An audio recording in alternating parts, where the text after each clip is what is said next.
Welcome to Lydia Fenet's Claim Your Confidence, a podcast that will introduce you to the most powerful women in the world as they talk about their own confidence journey. No matter what obstacles you face, Claim Your Confidence will inspire you, motivate you, and give you a roadmap to live the life you want. So, are you ready to claim your confidence? Hi, everyone. This is Lydia Fenet, and I am so excited to introduce you to Claim Your Confidence. And as my mom said in the last part of her intro, are you ready to claim your confidence? Because I have a woman across from me named Alexa von Tobel who is going to tell us everything we need to know about Claim Your Confidence. So welcome to the podcast, Alexa. I'm just like smiling because your mom did the intro. That just made my day. That is so fabulous. That is awesome. It's a great way to start off every single time. It's a great kickoff. So I want to talk about you. For those of you who've never had a chance to meet Alexa, I think the word that comes to mind is powerhouse. She is a ball of energy. Every time you see her, she radiates sunshine. She moves at such an alarmingly fast pace that your mind can barely keep up with her. And in addition to just being an incredible woman, she's also so accomplished. She is the founder and managing partner of Inspired Capital and the New York Times bestselling author of Financially Fearless and Financially Forward, so 2 books. Prior to Inspired Capital, Alexa founded LearnVest in 2008 with the goal of helping people make progress on their money, which she later sold to Northwestern Mutual in one of the biggest fintech acquisitions of the decade. So there we go. In addition to that, she's a mom of 3. But I want to know from you, Alexa, what were you like as a child? Because I would just love to give your mother a huge hug for raising such an incredible woman. Oh my goodness. So, you know what's so funny? I had a few friends. I went back to my high school reunion, and people that have known me for 25 years, 30 years, literally were like, nothing has changed about you, which I think maybe that's a good thing, maybe that's a bad thing. But I think, you know, when I was younger, and my mom and I were talking. I have 3 little kids, and I was catching up with my mom the other day, and I was like, Mom, what did you think when I was a child? Like, what were the thoughts that went through your head? And she actually said to me, she was like, Alexa, I literally have never worried about you. I can see that as a mom feeling like you. So again, I don't know quite what that means. But as a child, I was just very, very upbeat, very positive, up for any and everything. I attribute a lot of who I am. I have 2 older brothers, and one's 4 years older, one's 8 years older, 7.5 years older. And one, I just like wanted to have people to hang out with. Yeah. So like I just had to keep up with them. Yes. And they are also forces of nature and balls of energy. And so I just remember one, in order to like even exist and get to have friends, like I had to like literally like run as fast as they were because they were like running up the hill to go play with all their friends, and I didn't want to be left behind. And then on the flip side, I think I've always been an entrepreneur, and I like truly had this moment when I was in college where I finally said, oh, like I learned the word, I learned what an entrepreneur was. Mm-hmm. And I was like, that's what I am. Like it was almost this like eye-opening moment where since I can remember, loved building businesses, was creating little organizations. I was like, I wanted more leotards because I was a gymnast. And so I had a little piggy bank, and I made a little company, and I was trying to save money so that I could, because my mom was like, you have enough leotards, I'm not buying more. And I was like, I will go figure out how to get more. There's a company in here. I see this. And instead of having a lemonade stand, I like literally took things off the wall in my house and sold it. And my mom one day was like, you did what? You were not allowed to do this? I also decorated my treehouse with art from our house. Oh, truly. My mom was... What a child. So again, maybe my mom did worry about me at times. But I think that just that entrepreneurial spirit was really there. And I started a little tutoring company when I was in high school. And then at Harvard, I started a magazine, and I was constantly building things. And then I realized how much I love building things. And so as a child, not much change, talked really fast, lots of energy. We're already into college, and we've answered the first question. Didn't love sleep. I relate sleep. On that note. There's so many things to do. But when you were a child, did you have anyone in your life who built that confidence? Is there anyone you can look back on and say that person was instrumental? Because I'm sure you get this question a lot too. How do you raise confident children? What can you take from your own childhood that you might think back to as something that was a spark for you? Yeah. So another thing I've thought a lot about more now that I have 3 little kids with my husband, Cliff. So my parents were developmental specialists. This is probably something that one day I was like, oh, helpful. Thanks, Very helpful. Mom and Dad. My dad was a developmental pediatrician specializing in all sorts of very important children, ADD, ADHD, autism.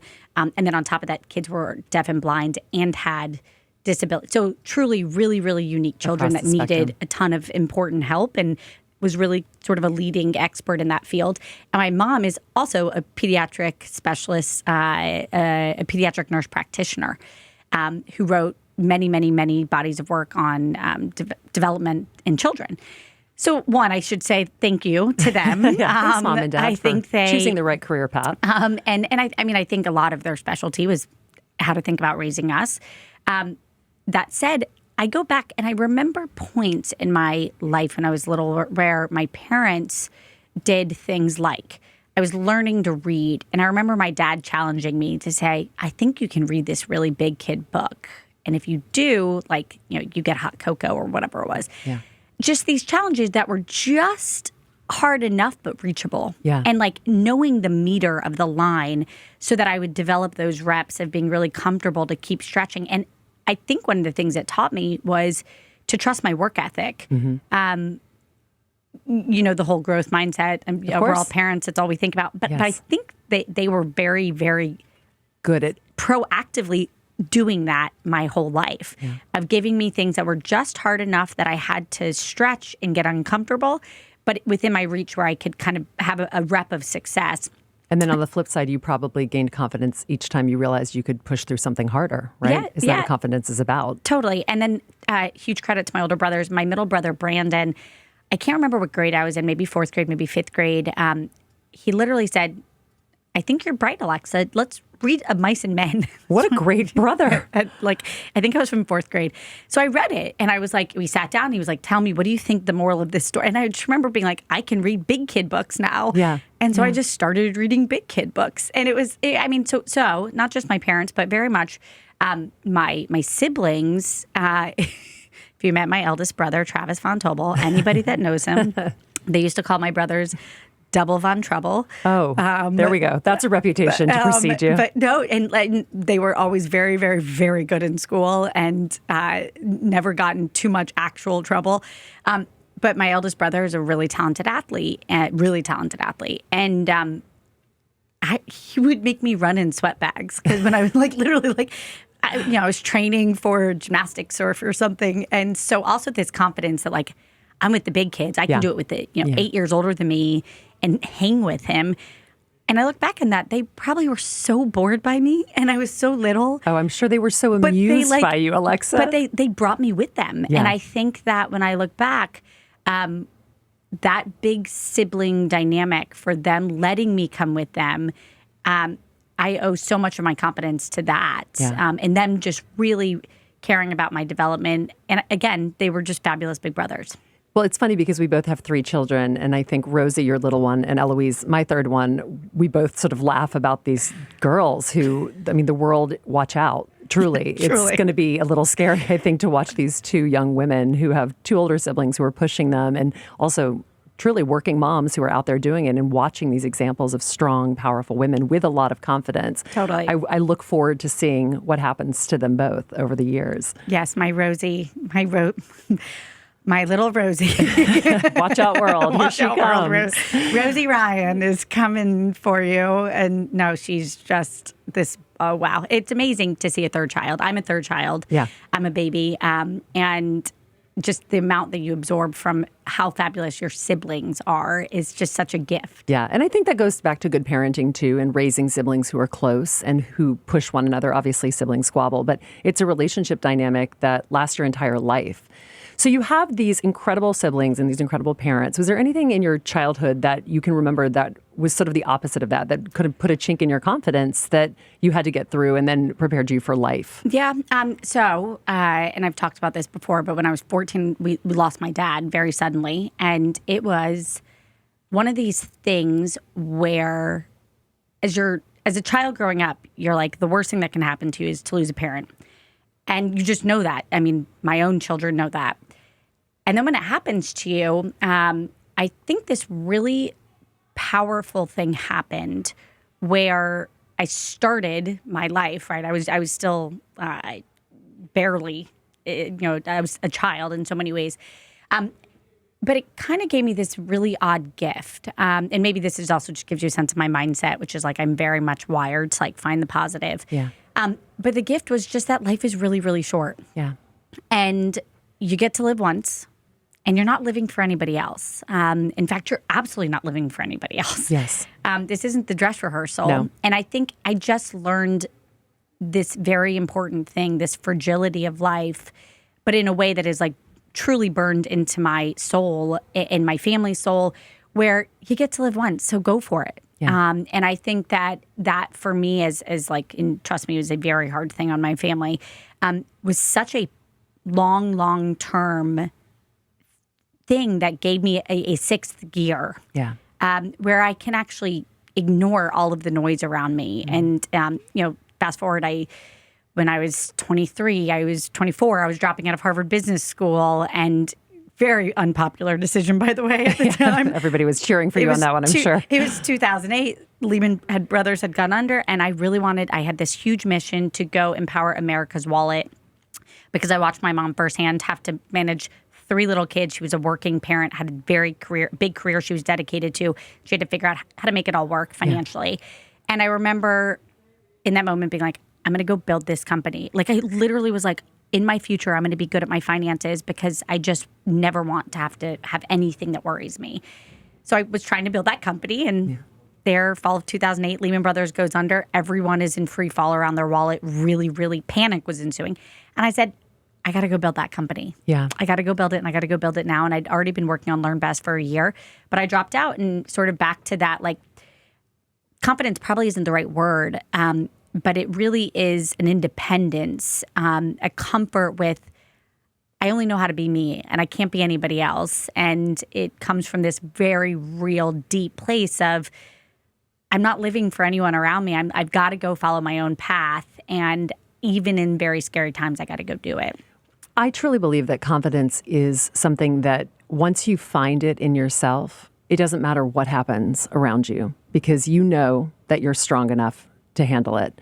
And, I personally have gone through something in the past year, as you know, an accident with my husband and 3 children. And just wild. Which is wild, but it also, and I know what you mean by that 6th gear, because I found that this year. I feel, and I would be curious if you felt this way too, but for me, I think my life was before the accident and after the accident. Yeah. And I've realized, as you realized at a very early age, that life doesn't go on forever. And so we have to do what we want to do, and we have to live knowing that we have to be confident in ourselves, because otherwise, what a waste of our lives. Yeah. What a waste of our lives. Yeah. I also just have this gear where things can get really, really, really hard. Yeah. Really, really hard. And being an entrepreneur, the one thing, I now run a venture firm called Inspired Capital with an amazing set of other partners.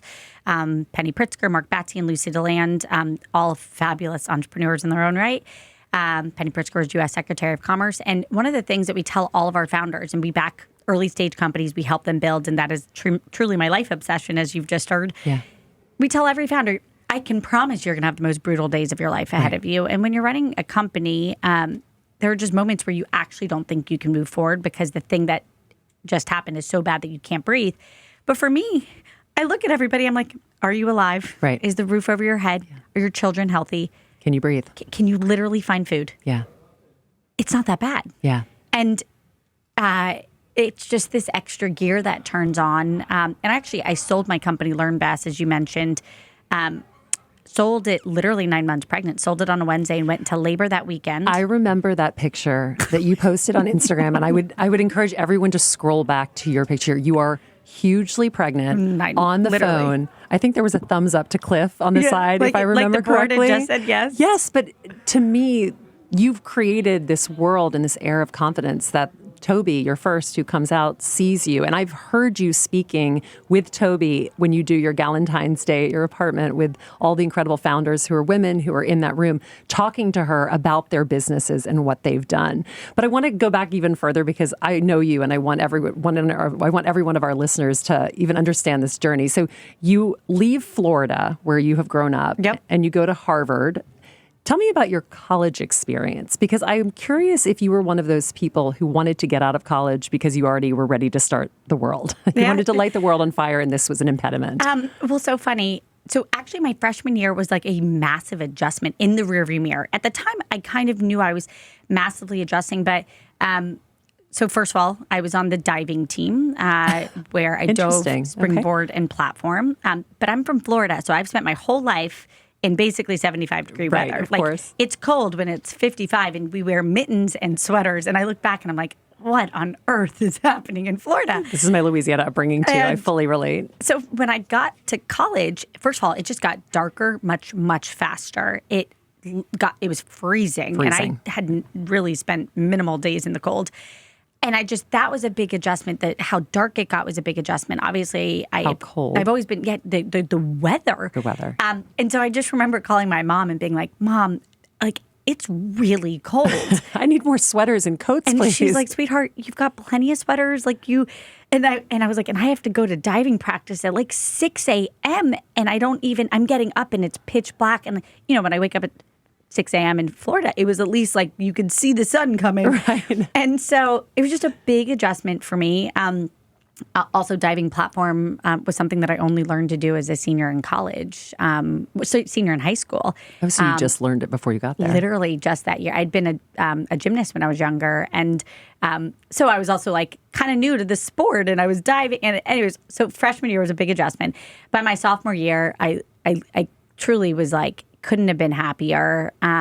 But you're right that by my senior year, I was ready to leave. Yeah. In fact, I wanted to drop out and start a company. And my mom just was like, sweetheart, just get the degrk. She's like, just check the box. She's like, let's just close this loop. And I literally begged her. I was like, can I please, I want to go build a business. Mark Zuckerberg was my classmate. So literally watching Facebook be born in front of your eyes just like gave you a real sense of what's possible. Right.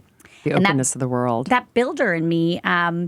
And Lydia, I mean it when I say like my favorite thing in the world to do is to build businesses. And if I'm not building businesses, I'm literally building Legos, building projects, building recipes. I like to build. And I just realized like for me, it is so therapeutic to build and start and see through the end and in all durations, 10-year points of view to build a company. My son, my little boy, and I do Legos every weekend for 9 hours. By the way, send help. Send help. Send help. Send help. Cliff is yelling out of the window, please, someone stop the Lego madness. Stop the Lego madness. But I love to build. And so, my mom got me to graduate. And then LearnVest. When did this idea come? Was this something that happened at Harvard? I graduated in 2006, and I literally founded the company May of 2007. My husband, at the time boyfriend's dad, is the lawyer. My mom is the president. We put it together. And by the time I got to HBS in the fall of 2008 and Lehman Brothers went under, I said, I have to go do this. And I have a motto, which is when the world zigs, zag. Yes. When the entire world runs for cover, that is the time that you have to go be bold. You actually said this to me once in passing. I can't even remember. I feel like there's so many nuggets of Alexa wisdom that I've gleaned walking down the street in New York City and running into you for less than a minute. And you tell me, but you said something, I think that this was probably 5 or 6 years ago, along the lines of, it's when everything else crashes that you look around and think the biggest businesses of the next decade are being built right now. Yeah. And by the way, they're probably already 6 months in. That's right. I actually was telling our founders this. So we are really fortunate. We have about 40 founders so far in our inspired portfolio.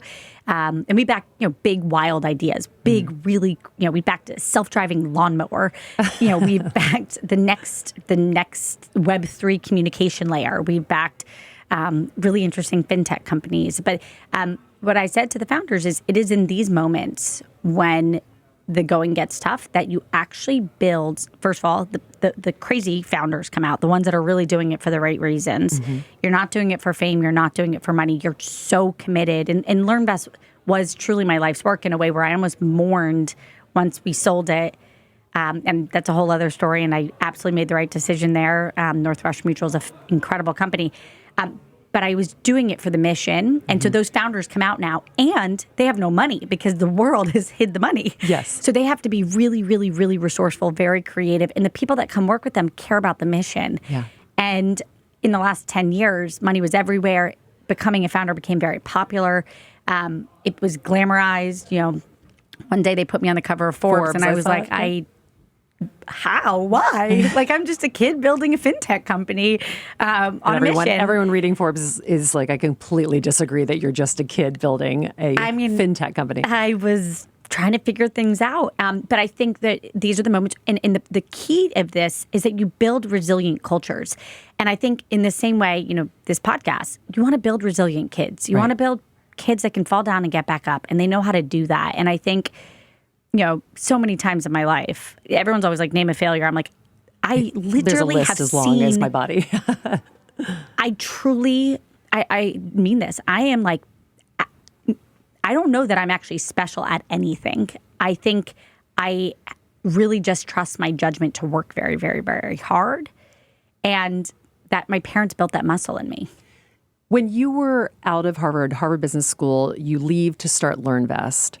What were those conversations like? And speaking of confidence, which we've talked about, you have in spades, it still must have taken a lot to be walking in and asking for money. And where did you find the confidence to find the engineers to build the back end of LearnVest? Like, this was just all something that you were doing real time, or this was guidance from others? What did those asks look like? How many, and I'm saying this for anyone who's listening who is embarking on this dream or wants to be a founder or looks at you and just thinks, my God, I could never do that. This woman has everything. Like, talk to us about the back end of that. How many no's are coming out of those conversations? How does that feel when you hear the word no, when you know and you truly believe that you have a dream that is going to change people's lives, and you have the back history of your own family leading up to that dream? So it's personal too. Yeah, no, it's super personal. In fact, there's this joke I have with my mom, because my mom really was just like, had the most incredible work ethic. By the way, she's 70, almost 5, and she works still every day as a nurse. I mean, for my brother, my eldest brother is also an entrepreneur and runs a company. My mom and stepdad work with him. No, but my whole life, my mom was like, find something you love, you'll never work a day in your life. And she really meant it. And she really did. She loves taking care of kids, and it just really a passion for her. And I, in the last few years, was like, Mom, you got it completely wrong. Find what you love, and you will work every day of your life with no boundaries. You will take things extremely personally, and you will care way too much, but it's the only way to be. And so that is very much something I'm instilling in my own children. And I truly do love work. So you asked the question of like, what did that first, I dropped out of HBS December 18th of 2008, moved to New York. I cried the entire flight, literally cried. The guy next to me thought probably somebody dumped me. I sat there and was like, oh my God, I have flipped the table over on my life. And I was very, very strict. I had my own savings, but I was not taking money from anybody else, anyone in my family. I said, I've got to do this on my own. I've got to be all in. And I was like, I need your emotional support. I need you to catch me when this. I need the scaffold. Yeah, I need this. But this is, I got to do this myself. Yeah. In retrospect, I probably should have like let my husband's family invest, like or like my siblings. Like it would have that, but it all turned out okay. But my husband, the night of our wedding, gave a speech, and his speech, which first of all was like the most beautiful speech I've ever heard in my life. Her husband is a Cliff, you're the bomb. Good human, such a good literally human. the best human, and best decision I've ever made.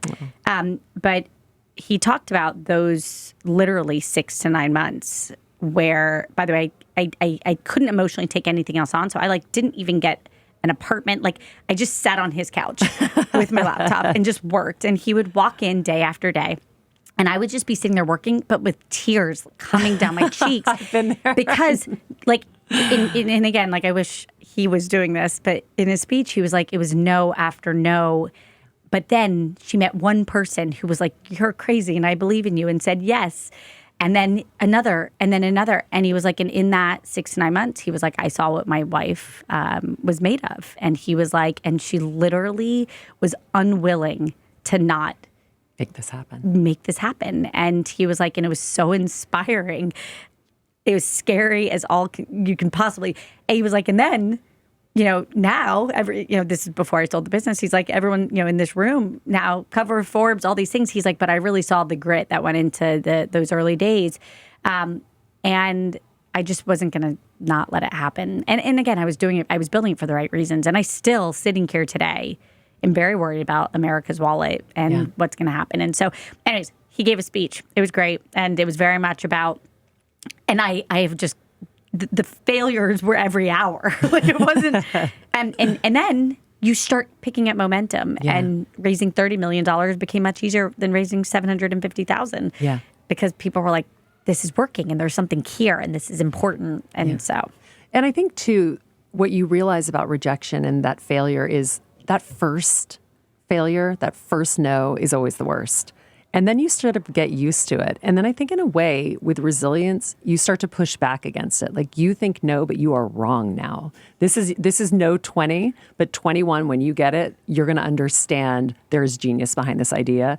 And that's when we're going to go forward. I think that's what resilience is. You're building a muscle like anything else. It's just pushing you down time and time again. I always talk about this being on stage as an auctioneer. Someone always says no, right? I've had the greatest example of no in my life because there's always an underbidder. There's always someone who stops. But it's how you handle the relationship with that person and move forward to the bidder and keep moving that you feel like in life, well, if you can say no and I can be okay with that, and then there's someone who's going to say yes, we move forward and I never look back. That's a fabulous analogy. Actually, I think that is probably the greatest gift we can give to everyone listening to this podcast, which is at one point, I call it LITTP, lean into the pain. Oh, yes. Lean into the pain.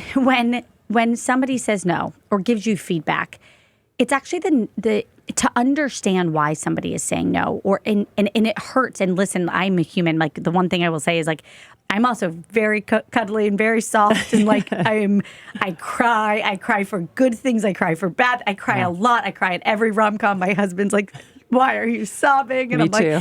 Harder it's than a anyone Rotten else. Tomato 23. It is a terrible movie by everyone's standards, and I am so happy to watch it and cry.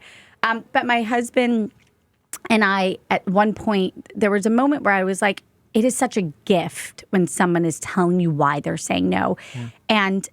And really having the confidence and the levity and the ability to say, I'm going to come back and get you one day and I'm going to get you to say yes. Yeah. And actually, in Inspired, one of my favorite investors in the world was absolutely going to say no.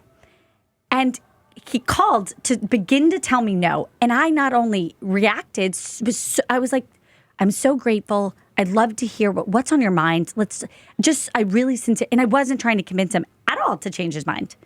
And by the end of it, he's like, actually, I literally can't bet against you. I love that. What a story. And Gosh. he was like, I'm in. Yeah. I'm in for, I think it was $5 million. And I was like, that's a great story. And I sincerely was like, I'm not trying to change your mind. Why don't you take a beat and think about it? And he's like, nope, I just heard everything I need to hear. But isn't that really what it's about with the founder? Because you are really investing in the person, right? It's you have to see something that nobody else sees and you have to drive that vision. So if you call and the answer is like, oh no, and then you're defeated and you walk away, you've invested in a founder who's going to walk away from the table as opposed to the person who's going to look at it and be like, I can change, I can take that feedback, I can grow from it. Didn't feel great, but I'm going to keep moving forward. Yeah. Like that's who you want to invest in. Yeah, actually, there's this other quote that I really love, which is adversity doesn't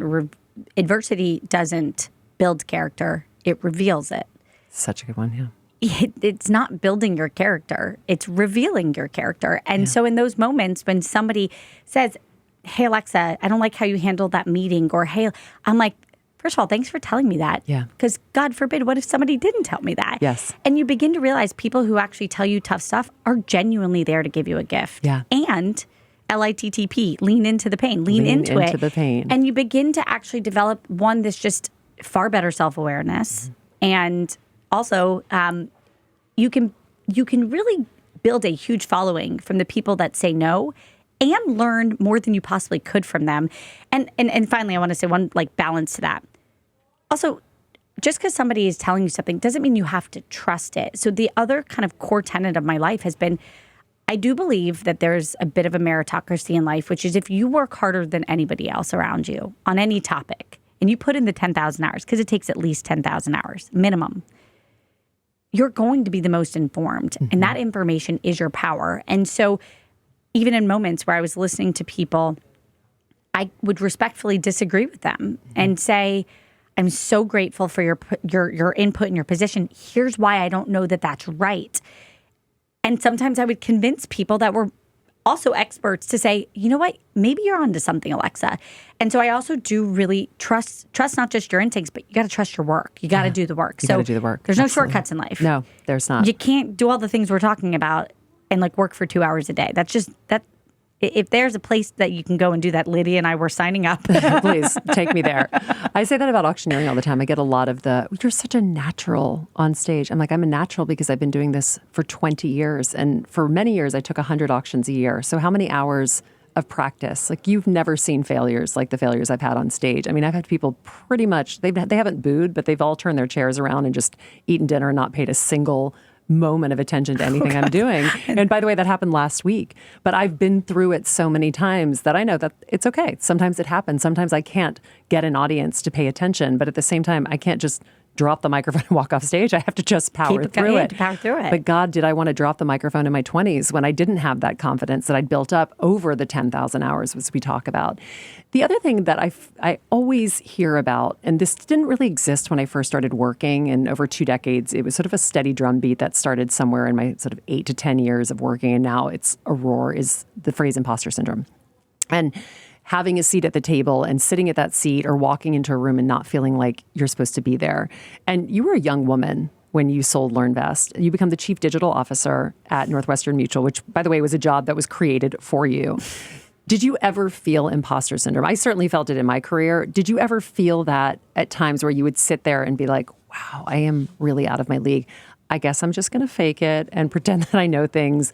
Or did you always feel like you showed up knowing that you were the person who had the answers to that? I have not felt imposter syndrome in the last 15 years. And listen, there's been days where I'm like, oh, this is going to be a doozy, or, but I really have always relied on doing the work and being in a room. And there's been times where I'll say, listen, I'm out of my depth. Like, I don't know the answer to this question. I don't know the path forward. I'm very comfortable saying that. And that takes a lot of confidence too. And I say that all the time. Yeah. And in fact, I think that's one of the big things I learned in my early 20s, 23, 24, 25, when I was building a company with people on my management team that were 10 years older than me at that point. I would say, I know where we need to go. I don't know exactly how to get there. So what I need help on is how do we figure this, and I would begin to realize that I think it's really okay to say, I don't know the answer. I don't have that answer right now. I don't have that answer. And actually, I learned from one of a fabulous woman on my management team. We called it green light thinking, where I'd be like, this is some green light thinking. Here's what's in my head.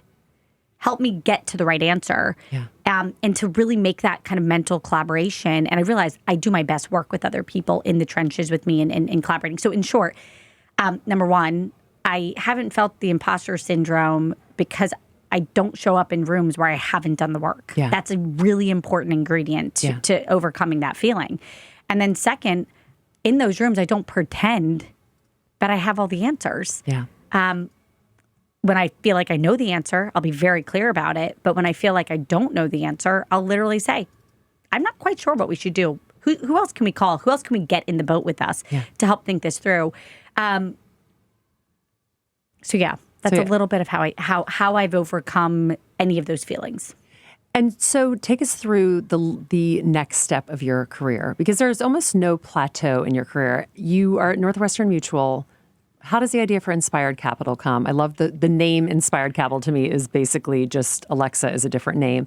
But you're now in what child? Are we having Cashel at this point? Are we at Rosie? It's a bit of a blur, I know. The children close together thing it sounds tidy, but let's be honest, it's not tidy. Yeah, no, it's crazy. So back to my husband. I was starting to think about what I wanted to do next and had a bunch of people calling me to say, come do this, come be the CEO of this company, come be a GP at this firm, come do all these things. And we're just, it's sort of scary to think about like what's next. And I actually tell people in transition. So anybody out there in transition in your career, it's okay to feel scared. It is scary. You're like, I just did this great thing and now I got to think about my next thing. And this goes back to kind of that deep core muscle that I have where I was like, this is not about anybody else's life. Right. I'm not trying to prove anything to anybody.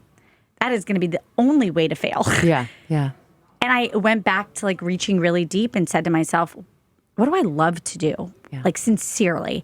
And my husband actually, we had started very quietly. We were running a little angel fund, and we had backed some really great companies, the likes of some really cool ones, the Lemonades of the world, Airtable. We put some money into Uber. We just invested in things that we thought were really great big ideas. This amazing battery company called Form Energy, which has now raised almost $1 billion.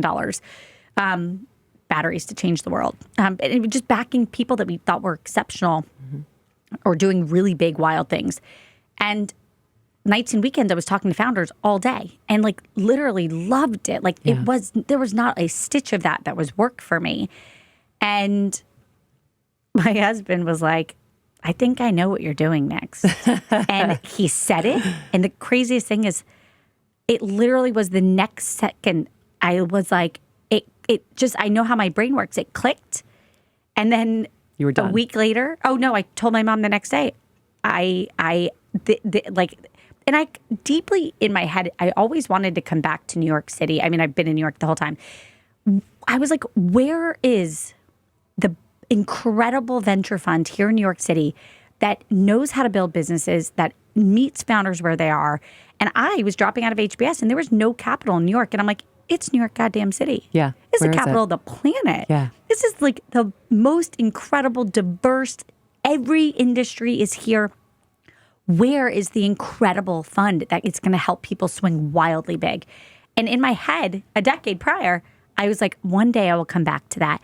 And in my head, I was also, so you asked, I was having our third child. I was like 9 months pregnant. In my brain, I was like, I cannot launch another company. I just sold the last one while having a child. Am I really going to do that? But it all goes back to you building, And right? Just always building. And it really was like this incredible partnership with my husband where it was just like, it lined up and it just happened. And then what also lined up, which was wild. So Penny Pritzker, my truly mentor, a friend of mine, we bonded on many, many, many personal life things that have happened. She has two older brothers too. And she loves to build businesses. And she was U.S. Secretary of Commerce. And her and President Obama had asked me to be an entrepreneur ambassador for the country. And so I did that. It was like a totally cool made up thing that they came up with. But I got to travel with the White House. But I met her and just admired her, and anything she's done, she has done to the highest level of precision. She's now the chair of all of Harvard. She's the senior fellow and first female ever in the history of she runs Harvard. And your business partner. And my business partner. She's also on the board of Microsoft and, many, many, many other amazing things. An active advisor to Biden and his technology team and economics team. So she's married and has great kids and a fabulous marriage and is a normal person. And so I called her and said, here's what I'm going to go do. And by the end of it, she literally was like, I'm doing it with you.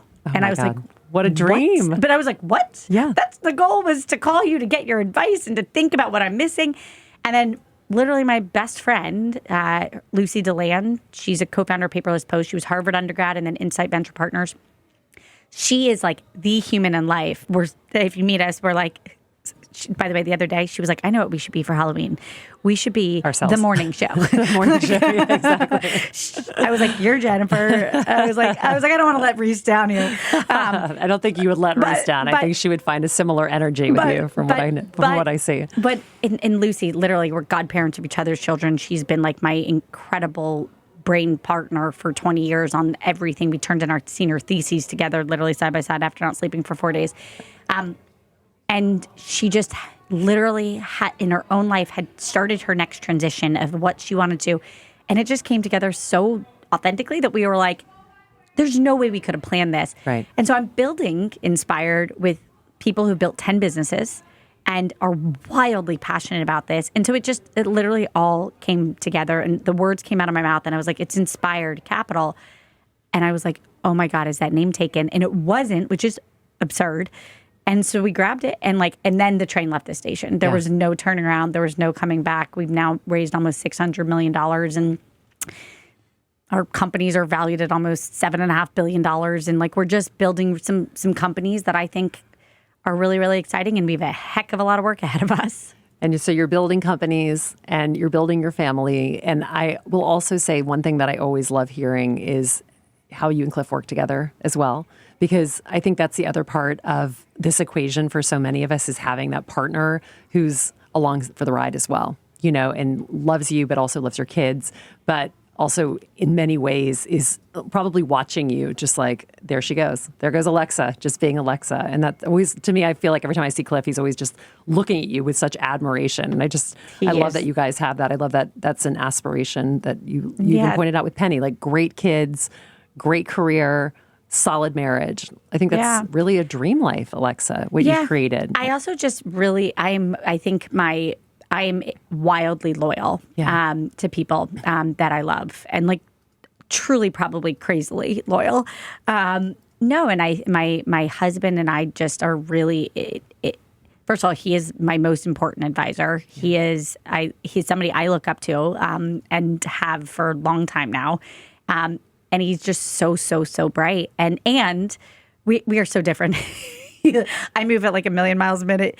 The other day I asked him to rush, and I was like, literally, the man doesn't know how to rush. And we're married to this. We have the same dynamic in our marriage. Chris always looks at me and he's like, you're just exhausted. Like, why are you running around so quickly? Life can be enjoyed at a different pace, but I understand that energy. And I do think that there's a lovely counterbalance to that too. I always say if I married myself, I would be miserable.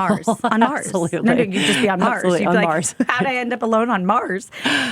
No, it really is the most incredible. We're just a team, and we have fun, and we like laugh every day, and we get to giggle at it all. And he's so protective of me, and I feel so lucky. And we also just truly have fun. We're like, life is really short. Like, let's just have fun on this adventure. Yeah. And then there's some days that are like, oh my God, we have 3 kids. And he also runs a big venture fund and I run a fund. And we're like, how are we making this all work? And we're like, cool, I'll catch this, you catch this. But it goes back to that passion thing. Yeah, that, we're just really passionate. I really do think that if you have found something at any point in your life, that's something you love, that you don't really ever get tired of doing it. You may get physically tired of doing it, but there's a part in your brain that's always thinking about what you can do to find the next thing or push to the next thing or develop the next thing in many ways. I want to ask a question that I would think my sister, who has a startup, would kill me if I didn't ask. So I will just ask this to you on behalf of anyone who has a company that they're looking to get funded. What does a company like Inspired Capital look for in a founder? Yeah, it's a great question. So we look for a few specific things. The first is the person. And there's no one, and there's lots of science behind this, and like what makes a founder, what makes an entrepreneur, are you born one? And the answer is all founders can look very differently. But I also have a podcast, as you know. Yeah. It's Inc.'s podcast called The Founders Project with Alexa, and we're going into season 5, and I've interviewed 180 of literally your best founders in the world. So multi-billion-dollar companies, you name it, we've had them, from the Klarnas of the world, the 23 in the world, the Robinhoods of the world, Sweetgreens, you name it, like every single major big company. And there is a commitment from the founder, the CEO, that is, they see the future so clearly, and they know precisely where they want to take it and where they want to go. And it is making the world better. There is something materially changing for society and how they're thinking. And they have all of the skill sets to figure out how to get there, which means either they're visionary and they're great communicators and they have the power of woo because they got to get hundreds of people to follow them into this new vision. They are smart enough to listen to other people. They are smart enough to know that they've done wild amounts of work and still need to listen to people around them. And they've showed in their life that they have that grit and that resilience because, I mean, literally, Lydia, being a CEO, it's so sad that it got glamorized because it's the only job in life that rewards you with greater complexity. It rewards you with more pain. It literally, the bigger a company gets, the more. One day I literally had a moment walking by myself being like, my job every hour of every day is solving really genuinely hard problems that no one else can solve. That is exhausting. I was like, I used to love the product and the customer, and now I'm just like HR issues and finance issues and business partnership issues all day. So they have to want to do it in a way that is so deep. So that's the human. That's like That's the beginning. 70% of the equation. Yeah. And then the final 30% of the equation is we avoid incremental swings where you're only making the world a little bit better. We're looking for like a step change investment where you're doing something to dramatically improve carbon, on the planet, or self-driving cars, or Lawnmowers. or we back this company in Latin America called Hobby, which helps people sell their homes in 30 days, which literally doesn't exist right now. People sell their homes in 12 months. Like, that is a wild step change improvement. As I said, self-driving lawnmowers, like for big, because the number one, literally on the planet, the number one crop is grass. Yeah. And it grows every week. Yeah. It's got to get cut. And right now, like, machines that pollute aren't good for the planet. And so big step change ideas. And then finally, we look for just in that business models that can actually make money. So as they get bigger, the business model gets better. And that means that there's often some sort of moat, a competitive moat, a technical moat, a data moat, something that as they get better, they actually control the business more. They get better pricing power. So it's not that hard. And then we're a generalist fund. We look at everything, truly everything. So like wild ideas, we once looked at a company, really interesting one, that the punchline is we look at such different ideas all over the map. There's no one category. So I always tell people, bring us everything. Yeah. Try anything. Swing big. You always say that, and I love that because it's such a visual. Swing big. In life, too. Not just in business, but in life. Well, Alexa, I cannot thank you enough for your time. I know you are the busiest woman on the planet. As are you. We see each other at drop-off. We see each other at drop-off, but I do appreciate your time. I love learning from you always. I love hearing about your confidence journey, and I hope that everyone tuning in today will feel like they got a confidence boost just from listening to the myriad of things that you're bringing into this world and where you're headed next. A huge shout out to Joe at Newsstand Studios, who's standing right behind us, making all of this happen. I am in broadcasting from Newsstand Studio in Rockefeller Plaza, which is a place that I've worked for over 20 years in New York City. There's a glass front, so please feel free to swing by and say hi at any point. I'll be posting when we're recording on Instagram moving forward. So thanks again to Rockefeller Center. Thanks to Newsstand Studio. But most of all, thanks to Alexa von Tobel for being a wonderful woman and such a great inspiration to me and to everyone out there. No, thanks for educating so many people. I'm so proud. All right, guys. Go out there and claim your confidence, and I look forward to seeing you next week. I'm Lydia Fenet. This is Claim Your Confidence.